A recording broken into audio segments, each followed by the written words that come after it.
I say either give it back or shut the fuck up. AOC says so many people in this country hate women. Oh, geez. Even the guy at the party who pulls out a guitar is like, way to ruin the fun. Congressman Jamal Bowman says capitalism is slavery by another name. No, it's not. It's the thing that has given more people more prosperity and hope than any other system, flawed though it surely is. Bill Maher tears into AOC over what he calls her biggest hypocrisy, and the reaction that follows is impossible to ignore. Say something about America that you like, because honestly, I don't know why the people who are fighting for this country so hard even want it anymore. The outspoken comedian didn't hold back, taking direct aim at what he described as AOC's biggest contradiction. He criticized the Democratic Party's rising star, arguing that she often paints America in the worst possible light whenever Republicans are in power. Bill Maher challenged that view head-on and made his case without holding anything back. If you enjoy bold, unfiltered political commentary, hit the subscribe button and let's get started. But you don't really love America if you hate half the people in it.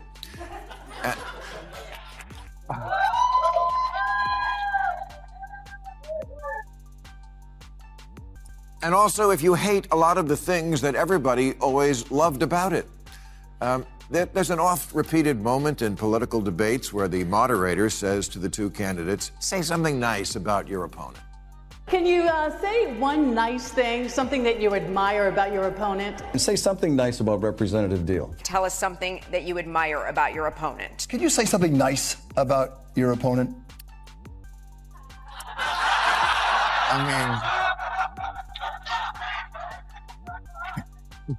It's always so awkward because the candidates just spent an hour describing how America would be an out-of-control dumpster fire if the other guy won the election.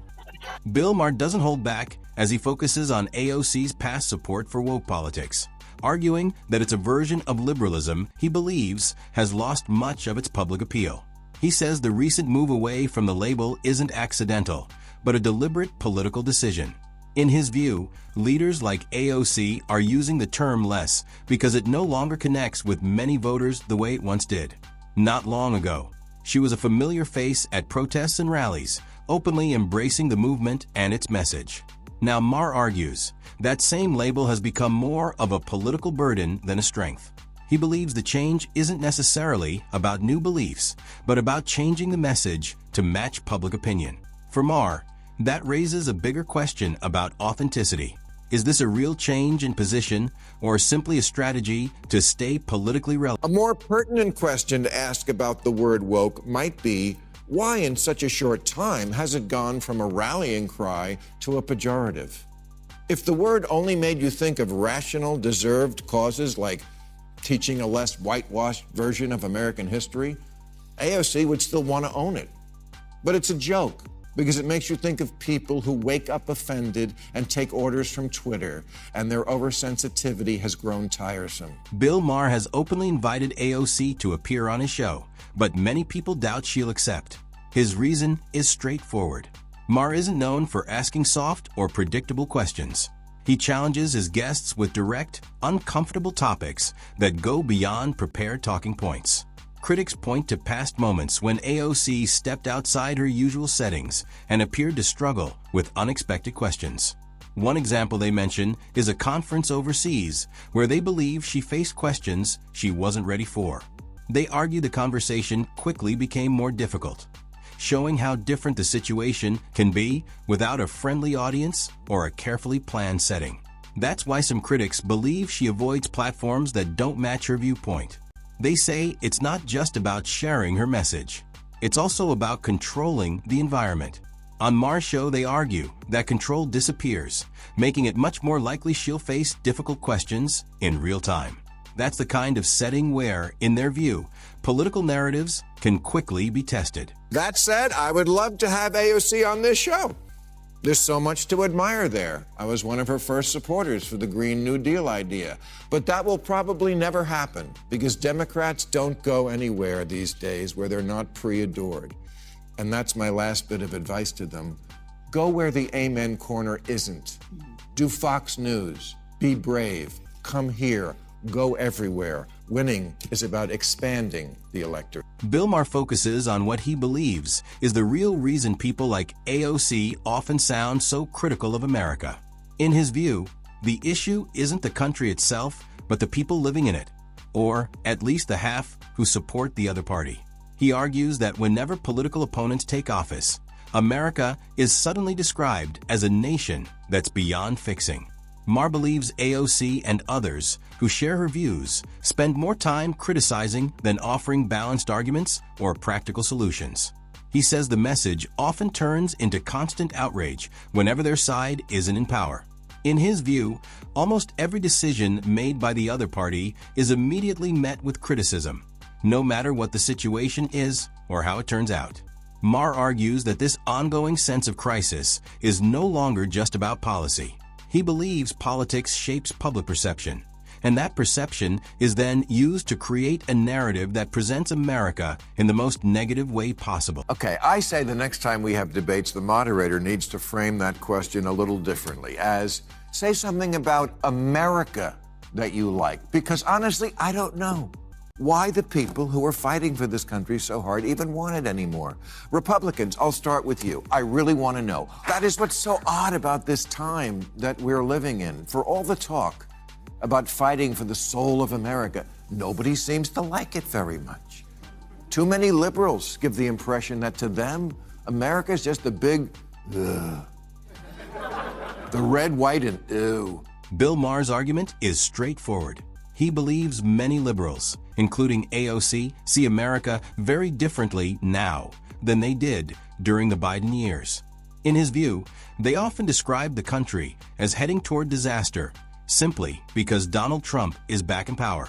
Maher argues that America is portrayed as suddenly becoming unrecognizable whenever their preferred candidate is no longer leading. He says critics frequently highlight problems under Biden, such as inflation, border issues, crime concerns, and foreign policy setbacks, while supporters of Trump point to what they see as economic improvement, stronger border security, efforts toward energy independence, and a tougher approach overseas. Maher believes the public reaction often depends more on emotion than on applying the same standards to every administration. He argues that many people judge outcomes based on who is in office instead of looking at the broader facts. In his view, that mindset allows political loyalty to shape perception, making compromise harder and turning public debate into a constant battle of competing narratives rather than a search for common ground. A country that started out bad and will always be bad, founded on an unrelenting history of sucking and unable to change. But we have changed a lot. Democrat Cori Bush tweeted, "This land is stolen land and black people still aren't free." And this was on the 4th of July. Really? Not that I give a shit about the 4th of July. I've never been a rah-rah guy. But I am a perspective guy. And that's what too much of the left has lost, perspective. Bill Maher argues that some parts of the left have lost perspective.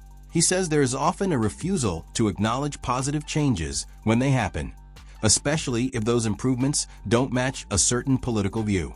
In that situation, he believes criticism becomes less about honest evaluation and more about showing loyalty to an identity or claiming moral superiority.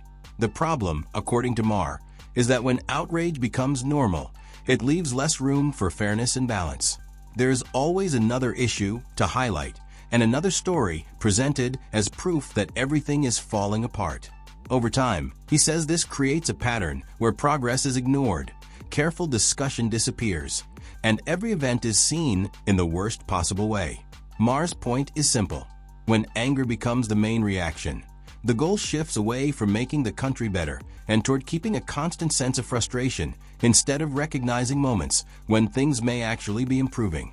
72% of black people under 30 are optimistic about their future in America. Way more than white people the same age. And as far as the land goes, yes, I guess we could change the name of Captain America to Captain Stolen Land.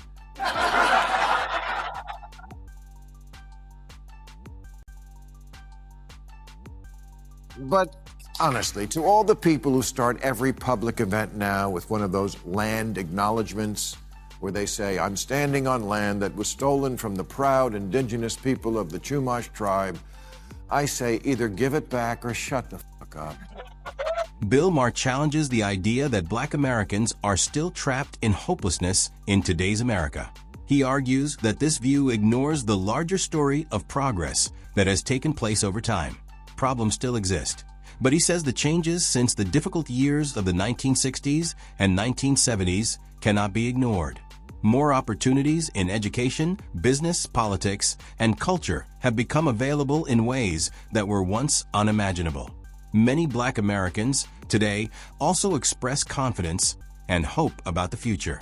However, Maher believes that story of progress often receives less attention. Critics argue that some parts of the left focus heavily on hardship and injustice, while paying less attention to improvement and achievement. They say this type of one-sided message can leave people feeling stuck instead of encouraged to move forward.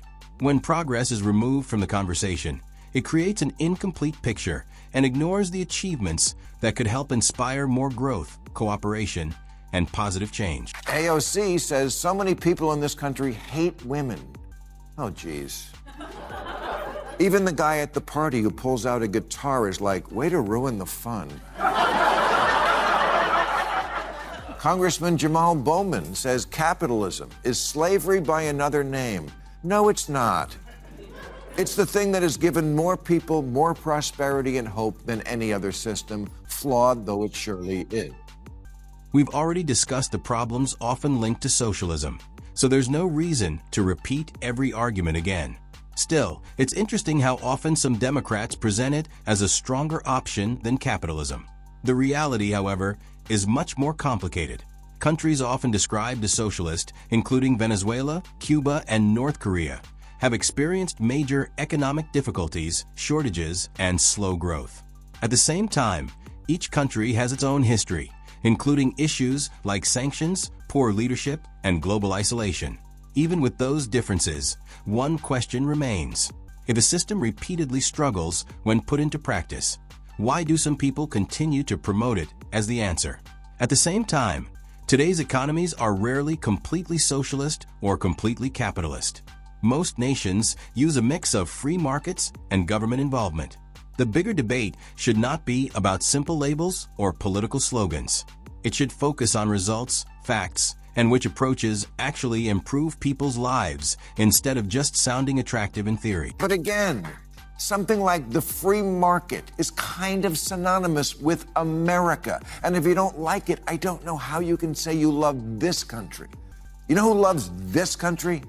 You know who's not constantly complaining about what happened 200 years ago and who's not obsessed with seeing America through colored glasses and shaking off the stench of what irredeemable privileged we are? Immigrants. Bill Maher makes a strong point. People across the world would do almost anything for the opportunity to come to America. They see a place filled with possibilities, security, and the chance to create a better future for themselves and their families. Many immigrants value the opportunities available, including jobs, personal freedom, and the ability to chase their goals through hard work. For countless people, that promise isn't just a dream. It's something they work toward, sometimes risking everything to reach it. However, critics argue that some on the left are unwilling to fully recognize the opportunities America provides. Instead, they say the focus often stays on problems and weaknesses rather than the larger picture. Of course, no country is perfect, and criticism can be important. But when criticism becomes constant and one-sided, it can hide the progress and possibilities that exist. Maher's message is clear. Perspective matters, especially when millions around the world still see America as a place worth pursuing. Ask any of them why they came here, and they will tell you the same thing. Ron DeSantis put me on a plane.